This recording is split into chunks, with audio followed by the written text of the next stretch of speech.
All right, all right. I do not see anybody viewing yet. Could be a very unpopular time, or maybe someone's here. I just don't see you. If you are here, type in the chat live, or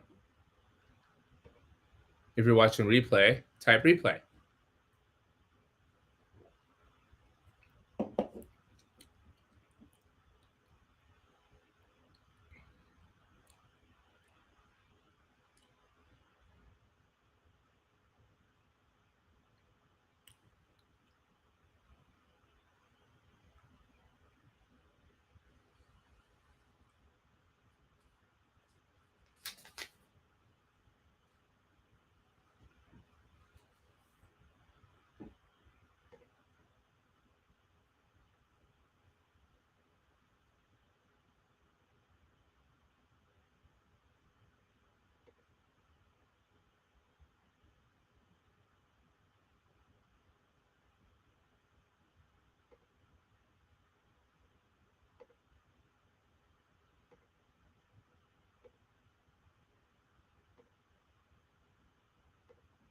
Let's see. Maybe someone's in the group that wants to come join me.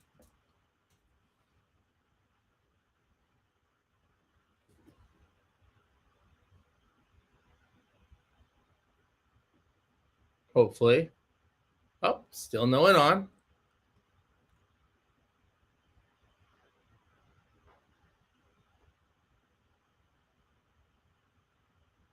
Ah, hello. It just takes one. All right, we're good to go. And everybody joining us a bit late. If you're joining us live, type in live. Let me know where you're coming from. Love to know your name too.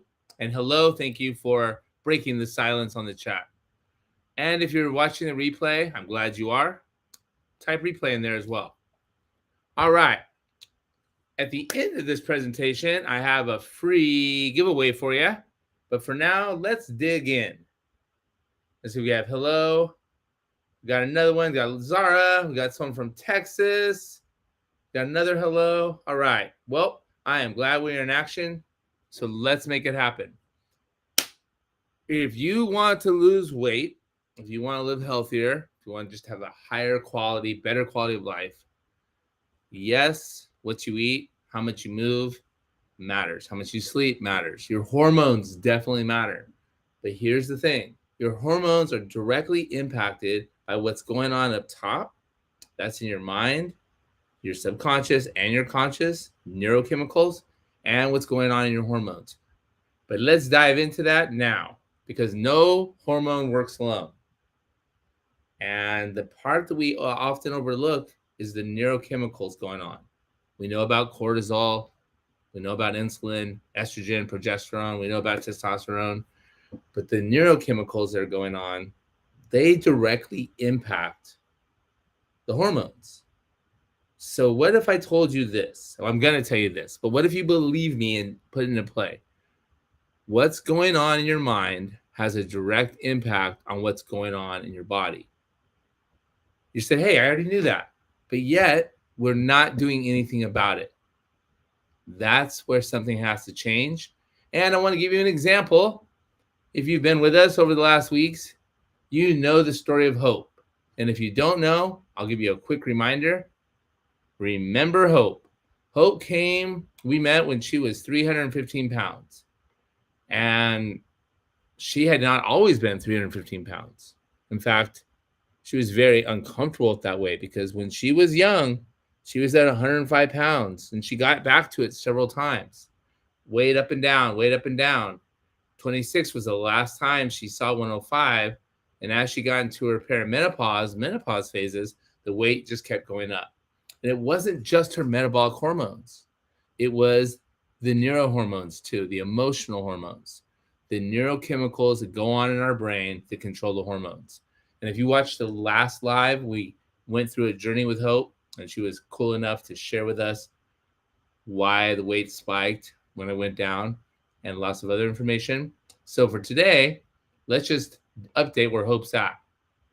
In her first couple months, she dropped weight. As of today, she is all the way down, like over 80 pounds. Seriously? Yeah, seriously. She is down over 80 pounds, and it's from aligning her metabolic hormones and her emotional hormones. And my friends, that's what you have to do too. So unlock your metabolic hormones.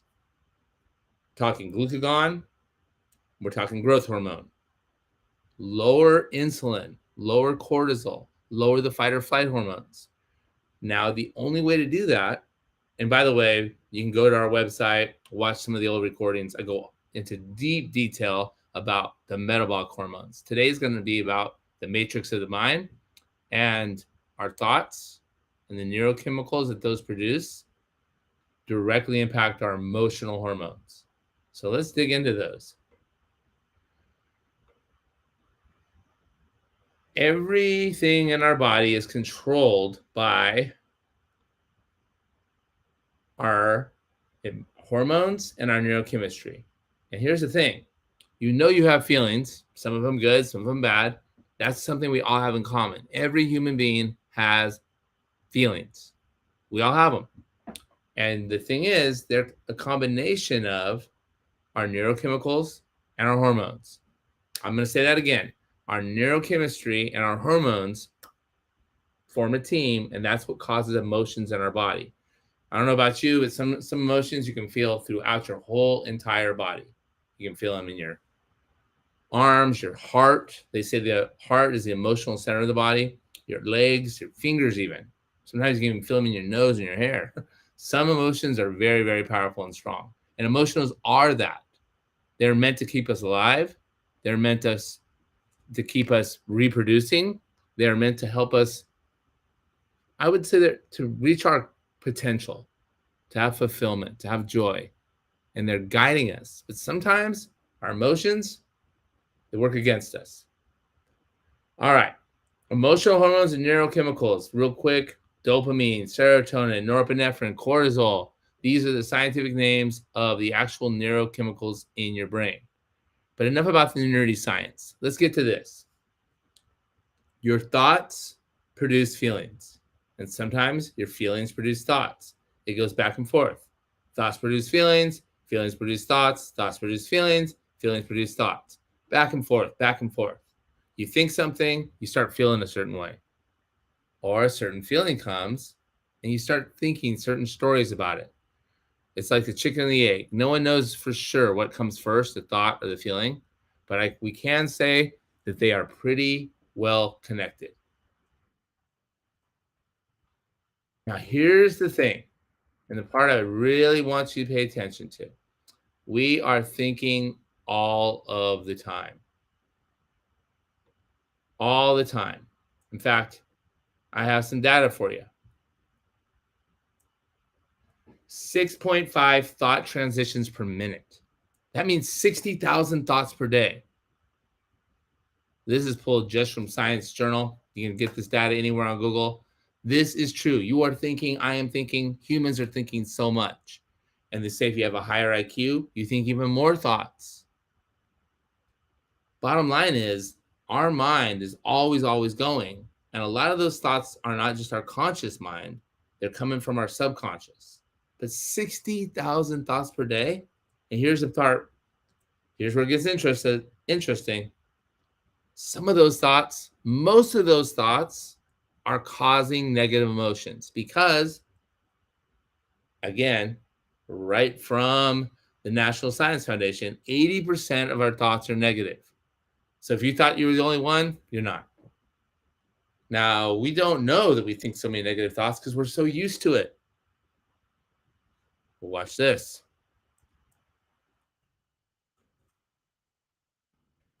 They're repetitive too. So not only are we thinking a lot of negative thoughts as humans, we're repeating the same thoughts again and again and again. So even though we have 60,000 thoughts, that doesn't mean 60,000 different thoughts.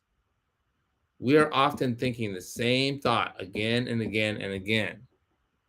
Now, how does that impact you?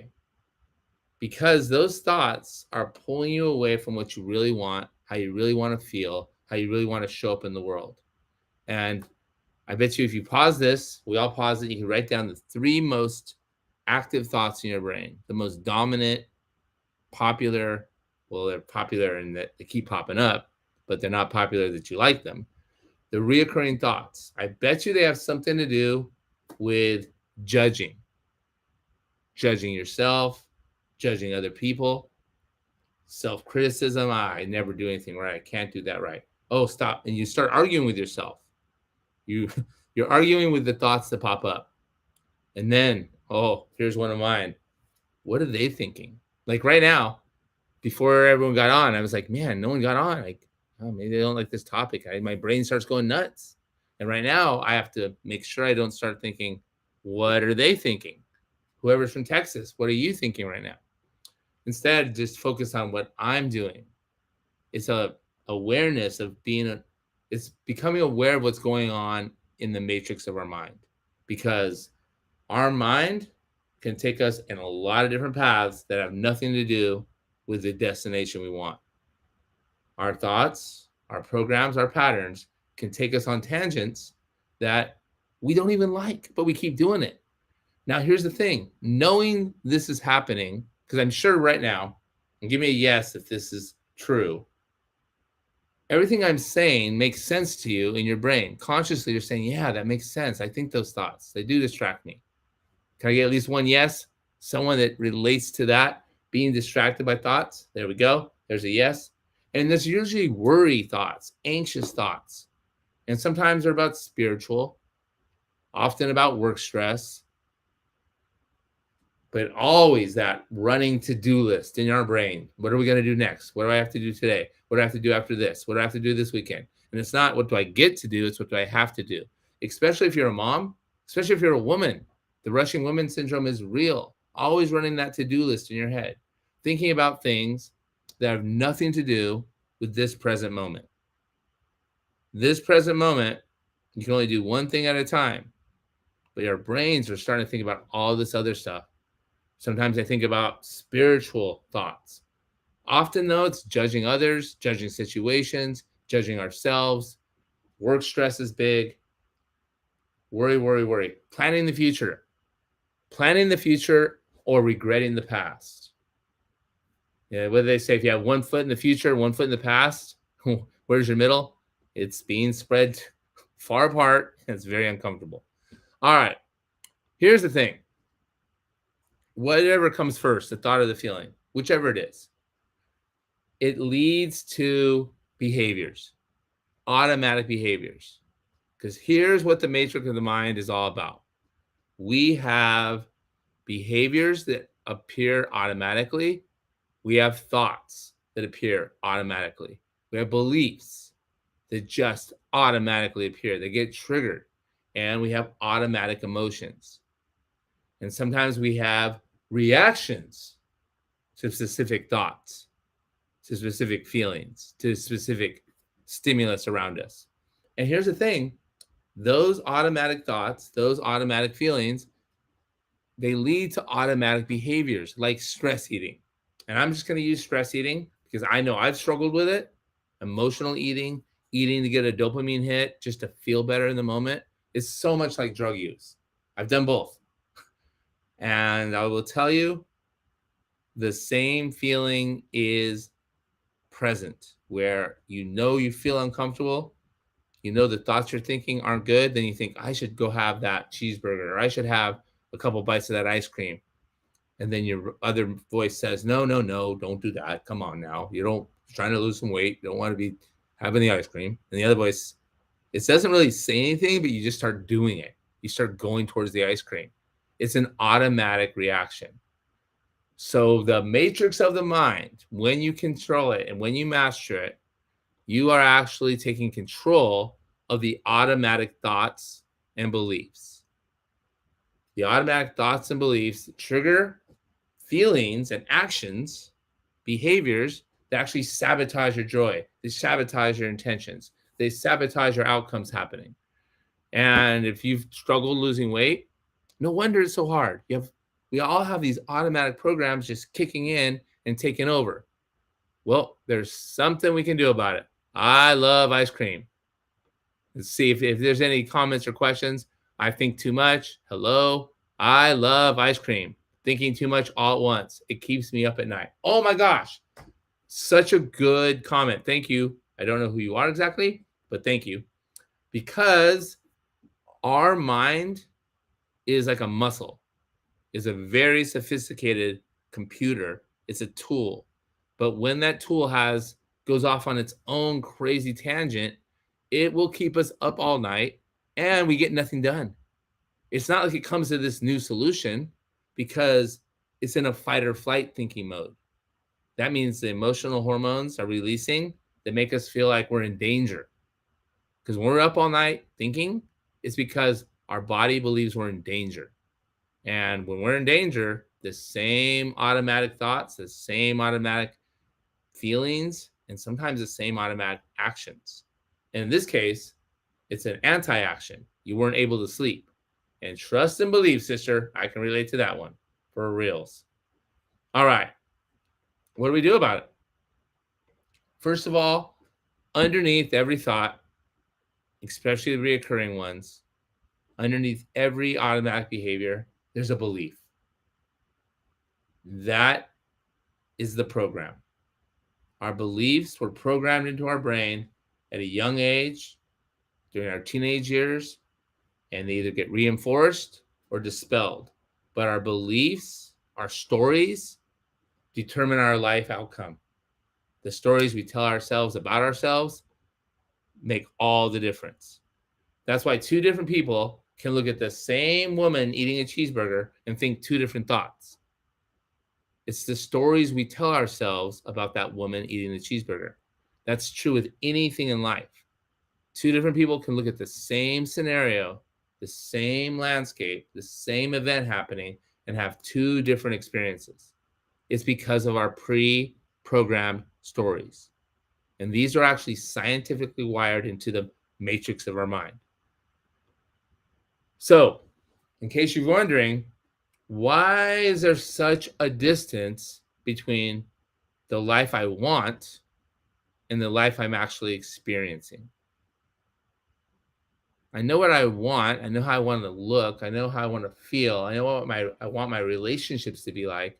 But why isn't the life I'm living anything like what I want? I mean, I really, really want it. Why don't I have it? It's the matrix of your mind. And it is the programs.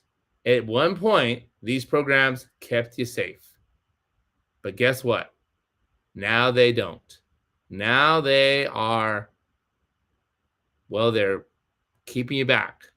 They're the programs that used to keep you safe or kept you safe at one point, they stop. But the programs stay in there. And here's a program. Here's a belief. A belief is what we think about ourselves when we're by ourselves. They're the stories we repeat about us and about what's happening around us. It's the way we perceive the world. And none of us want to have negative, limiting stories or beliefs. We don't want them. We know they're not going to help us. But they're so hardwired that we become so used to them, we're almost numb to them. They're that powerful and that they almost feel permanent because they automatically occur when different stimuluses occur. So what do you do about it? First of all, how many of your stories are negative? Of all the stories you tell yourself and about life, how many of them are negative? Well, if you're like most people, lots of them. 80% of our thoughts are negative and 95% of our thoughts are repetitive. I want that to sink in. You are not alone. Humans have been conditioned to think the same thoughts over and over again, and they release hormones. They release cortisol. They release the fight or flight hormones. They put our body into fat storage mode. It's hard to lose weight when your brain is not cooperating. And yeah, you can say, I want to lose weight. Yeah, let's do it. I'll do whatever it takes. But if your brain doesn't believe it's possible, you are going to fight an uphill battle. And this is true with weight loss. This is true with career. This is true with relationship. This is true with speaking in public. This is true with any intention or outcome that you want. Don't worry, I'm not going to just talk about the problem. We're also going to talk about the solution, because there is.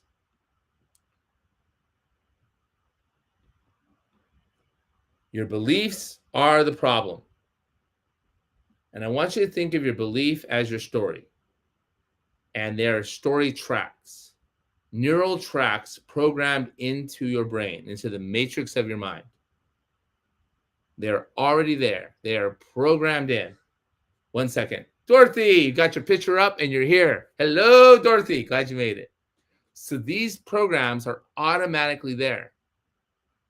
They are not something that just forms on the spot. They're already there. Your brain wants to save energy. So instead of trying to learn how to handle each situation, it memorizes it. The more times you do it, the more hardwired it gets. So what you believe about yourself and your ability to lose weight, your ability to make money, your ability to have a good relationship matters. And don't worry, everybody has programs. In fact, the average person, 50 years old, has between 100,000 and a million automatic programs wired into your mind. So think about your mind like a computer. That's why I use this graphic. You get a new computer, it has maybe an operating system on it, but it doesn't have all your programs on it yet. It doesn't have your favorite email. It doesn't have your favorite word processor. It doesn't have your music on it yet. You have to upload those. And now with technology, it's really easy, but your brain was the same way. Your brain, when you're born, your first 7 years, all your learning comes from observing. Whatever you observed in those first 7 years of life created your initial programs. The messages you got from important adults in your life created those programs. When you fail and you attach a story to that, it creates a program. Programs are created when there's an emotional response along with the message. I repeat, programs and emotions go together. You can't just talk yourself into a new program. There has to be emotion attached to it. So the programs we all have now, whether it's I'm not good enough, I'll never be good enough, or I have to look a certain way, be a certain way, or no one will like me, no one will love me, and I'll be abandoned and I'll die. Those programs were wired at some point in my brain because of an emotional response. But here's the thing about your brain. It is plastic. Neuroplasticity is absolutely real, and you can change the programs in the matrix of your mind. So, number one, we all have programs. Number two, we have a lot of them. Some of them help us go to the bathroom without thinking. Some of us help make coffee in the morning without thinking. They're automatic. But some of them cause us to perceive different life situations in a way that works negatively against us. Now, identifying the programs that are helping us and differentiating them between the ones that aren't, that's where the fun happens. So what do? You control what you can. The way to seize and maneuver the matrix of your mind is not to try to control everything. Instead, identify the things you can control and take direct control of those things. Now, what can you control? More than you think. You can control your intention. Your intention is what you want. Maybe you want to lose weight. Maybe you want to make more money. Maybe you want to have a happier, more fulfilling relationship. Maybe you want a better relationship with your kids. Your intention is your goal with emotion charged. It's an emotionally charged goal. It is what you really want and a reason you want it. It's powerful. An intention is more powerful than a goal. And the first thing, know what your intention is. And then the thoughts that come around it. What are you thinking? The actions you take, the behaviors, the beliefs. We can control everything in this line except the feelings that come up and the overall outcome. Hate to break it to you, none of us are in control of what the outcome finally is. Now, there's some things we have more control of the outcome, like weight loss. I can help you lose 20 pounds in my sleep. That's not hard. But helping you keep it off means you have to change your thinking. You can do certain things and make more money, but continuing to make more money means you have to change your thinking. Now, we can change our thoughts. We can change our actions. We can take control of our thoughts, our actions. We can change our behaviors. But in order to do any of this, we must change our beliefs.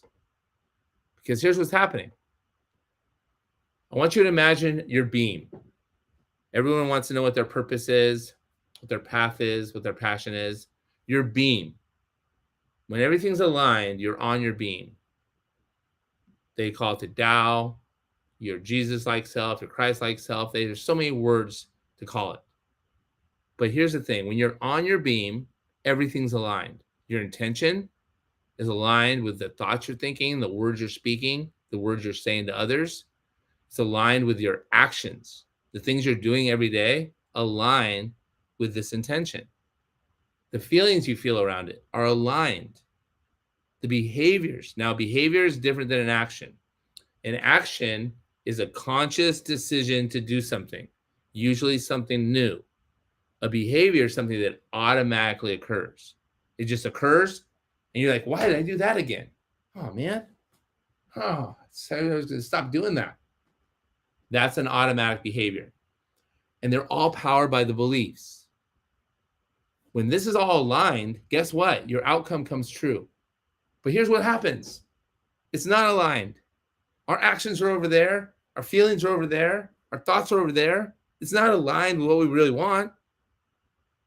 It's a lot. It's jagged. It's chaotic. You feel like overwhelmed. It's not all in line. And there's all these different beliefs.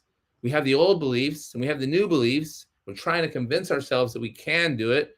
We are capable of losing the weight and being healthy. We are capable of having the relationship and the finances we want. We are capable of getting that promotion at work, winning the love back of our kids and respect back. Whatever it is we want, we're capable of it, but not unless we're aligned. Aligning on your beam is key. How do you do it? And you can do it. Here's how. Neurohormone alignment, neuroplasticity, brain alignment, authentic alignment. I call it by a lot of words, but the basic premise is aligning your actions, thoughts, feelings, behaviors, and stories with what you really want. Awareness.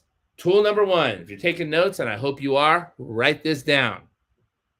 Become aware of what's going on in your mind. Become aware of the thoughts that keep repeating. Become aware of your hunger levels. Are you really hungry? Or are you just eating because it's time to eat? Are you just eating because something smells good? Are you just eating because you have a feeling you want to numb or cover up?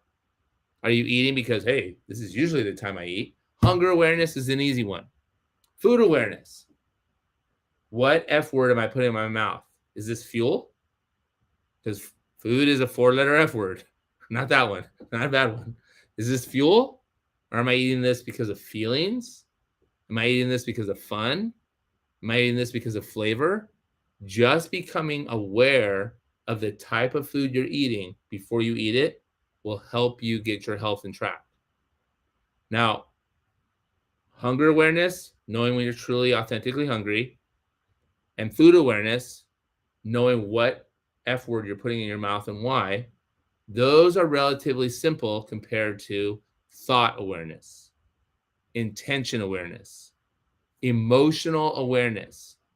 Dr. Goldman calls it emotional intelligence. It's being cognizant and conscious of what's going on in your body, your brain, and the connection of all of them. Being aware of it and actually doing something different than the automatic programs that have kept you stuck in the past. So it starts with awareness. If you take one thing away from today's presentation, awareness. Raising your awareness is going to help you make changes that last a lifetime. Without awareness, everything's going to stay the same. All right. How are you going to do it? Number 1, act as if success is inevitable. Take action. Think. Think like it's impossible to fail. Success is inevitable. Because anything that's possible for anyone is possible for you. If Hope can lose 80 pounds, you can too. If you don't have 80 pounds to lose, you can lose the percentage of your body fat that you want. Anything that's possible for another person is possible for you. It's possible for me. But we don't think that way. We don't believe that yet. And that's where it comes down to believing that success is inevitable. Now, usually we need proof to prove it to ourselves first. We need to see evidence before we have faith and can believe that something besides what we've always thought could be true. So accept that your stories, they're probably not all true. And if they're holding you back, most likely they're not. But they're so familiar and they've been there for so long, they seem normal. They seem like that must be the way it is. So awareness and then deciding to act, think, and believe differently.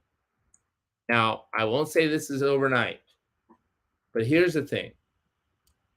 Often just losing your first 20, 30, 40, 50 pounds puts you in momentum. It lets you believe in yourself in a way you haven't in a while.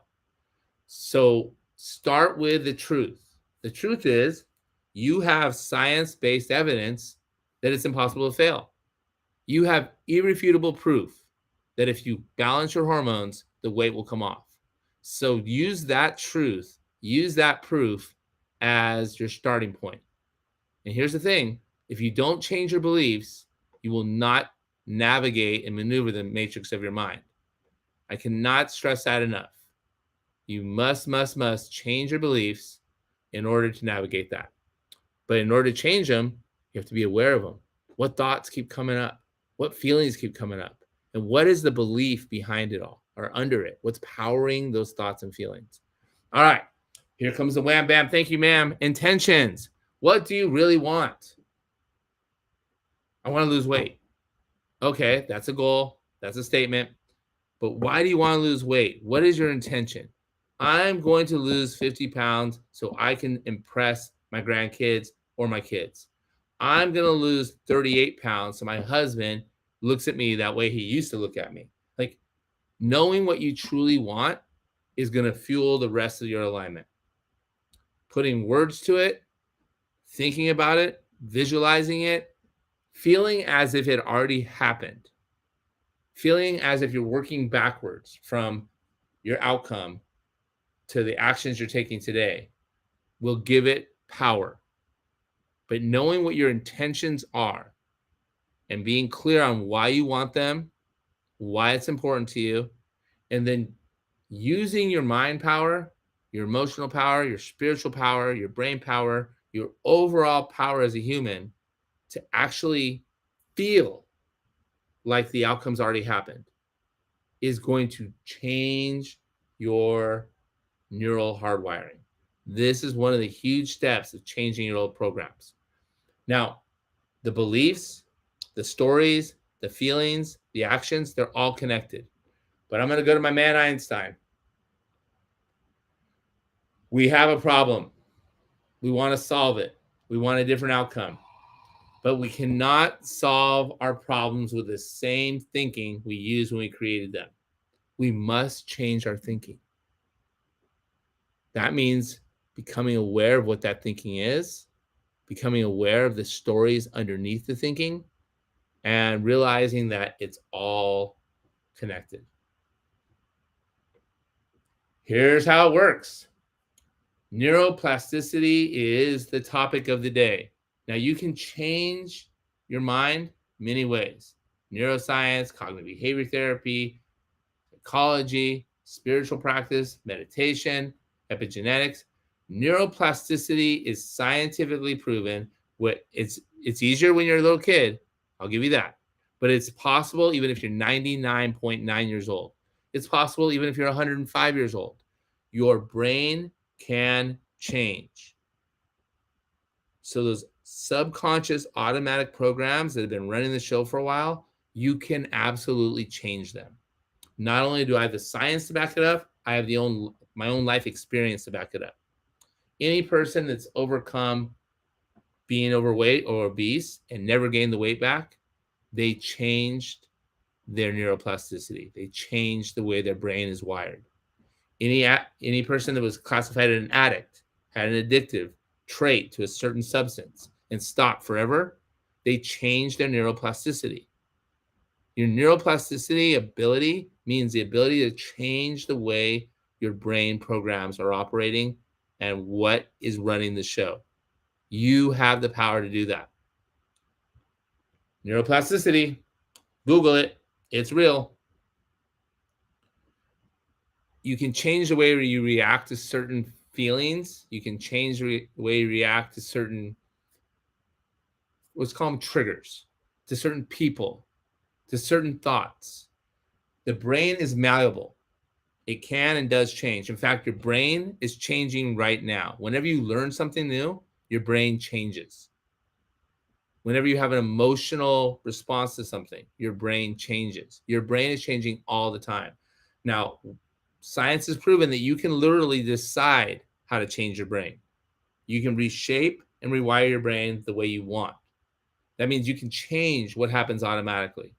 You can change the way you believe, the way you think, and the way you respond to certain situations.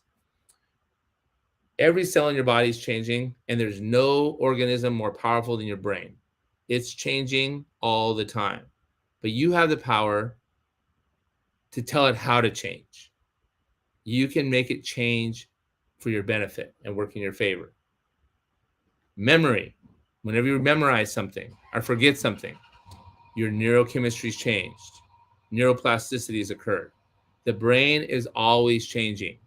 But why not make it change in our favor instead of letting it continue to repeat the things that are holding us back? This is neurochemicals, this is neurobiology, and this is hormonal. And it is directly related to you achieving the body you want. What do you have to do next? Take action. Even if all this makes sense and I'm doing a good job of conveying what's in my head and heart and my knowledge to you, and you're understanding it on a conscious level, none of it matters unless you take action. The more times you take a new action, the more it becomes true to you. If you just know something and the information makes sense to you, but you don't take any new actions, it's just clutter in your brain.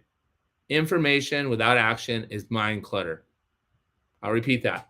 Information without action is just cluttering your mind.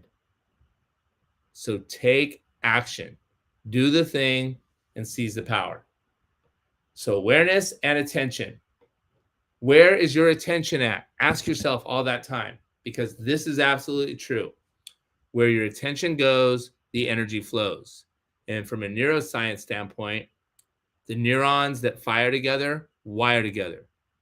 That means this: if you give a lot of attention to a certain thought, that thought becomes more hardwired. If you give a lot of attention to a certain belief, that belief becomes more hardwired. So ask yourself throughout the day, where is my attention at right now? What am I paying attention to? Am I paying attention to what I'm doing in this moment? Or am I paying attention to what I have to do later? Or what I wish I would have done then? Or what I shoulda. Try not to shit on yourself. Pay attention to what you can control. And I have a little spoiler alert for you. We can only control what we say, do, think in the present moment. We can't control what we're going to do, say, and think later. We can't control what we already did and can't do a do-over. We can only control what's happening now, being in the present moment. So being aware of where your attention's going. You can control where your attention goes. Your attention is your being. It's your energy. It's where you decide to put your focus and your ability to make a change. But you have to be aware of what's going on up here and in your body. And you have to be aware of where your attention goes. All right. You have some action items: awareness, attention, getting clear on what your intentions are, and making it a new skill to become aware throughout the day. and taking actions that actually align with your intention. Next week, I will go more on the beam, on alignment. In fact, I'm going to ask a special guest who has really worked hard on her alignment to share her story. And you have a story too. You have something that's holding you back. You know it's holding you back, but you've accepted it as just the way it is. No, it's not. It's not just the way it is. We have the ability to change. No matter how far we've fallen, no matter how many times we failed in the past, we have the ability to change our bodies, our brains, and our outcomes. But it starts with awareness. Becoming very aware of your thoughts, your feelings, your food, your hunger, and your attention. Becoming attention aware. Then action. Taking actions that align. And really being cognizant of what's going on up top when you have certain feelings. Your beliefs can change, but not without effort. Last spoiler alert. None of this will happen automatically. It all requires work. Redundant, ongoing, moment-to-moment work. Every time you're faced with a decision to go the old way that you used to do or do a new way that's uncomfortable, foreign, and just does not feel possible, choosing the new way is how you rewire your brain and build new programs. All right. If you have questions, type them in. Otherwise, feel free to go to the website and get your copy of my newest ebook. There's a whole bunch in there about the HPA axis, about metabolic hormone alignment. There's even some about the emotional hormone alignment. It's 36 pages of science-backed fun stuff. And I would love for you to have it. Tell your friends about it. You can go to lifelifefit.com and get it right there. And before I go off, I see I changed. I see better help. I'm maintaining my weight. I know how to do that, but I'm stuck. Interesting. I wonder if you mean stuck with your health or with your life. I need to lose 25 pounds. I need your help. I can do it. You can do it. We got the tools. And remember, our program is not a diet. It is not a quick fix fad. It is a lifestyle shift. Shifting your metabolic hormones, your emotional hormones, your mindset, your lifestyle gets you to it's permanent lifestyle weight loss. But I'm going to tell you a little spoiler alert, a little secret. Even though you might sign up for weight loss, it's my objective, my personal mission to give you way more. I want to help you reprogram the old programs, the old brain mind patterns. That way, after you lose the weight, you never gain it back. But don't tell anyone. Let them just think it's weight loss. But I already learned if you lose the weight, but you don't change what's going on up here, the weight loss will be short term. But if you change what's going on up here, losing the weight becomes second nature. All right. If there's any more questions, type them in now.